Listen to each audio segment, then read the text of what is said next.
So I want to talk about how Australia just released some new guidelines for miscarriage and early pregnancy loss because there's not currently that much information out there for medical care for pregnancy loss.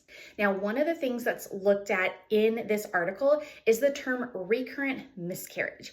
And so previously, you had a recurrent miscarriage if you had 3 or more pregnancy losses consecutively, meaning back to back to back.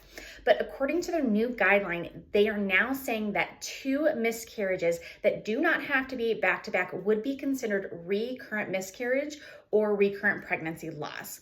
And why is this so significant? Because a lot of times doctors are not actually doing testing for why you're having multiple miscarriages until you've had at least 3. So I'm very thankful that my doctor actually started doing my miscarriage testing after my 2 miscarriages, because now I'm actually up to 4 pregnancy losses, and having to force someone to go through multiple losses before we start doing testing is just torture. And now they mentioned that these patients need to have proper care. They also need to know that they're not alone out there with having miscarriages and having pregnancy losses. And they also basically need to be treated like a human being.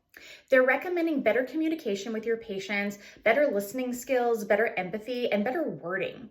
If you are referring to your losses as babies, your providers should be doing the same as well. And right now, it seems like the only providers who are doing that are actually the ones who have walked this path before. They're also looking at the terminology being used because the diagnosis of spontaneous abortion or also missed abortion are the diagnosis codes that are getting used and documented in these patients' chart when they have a miscarriage.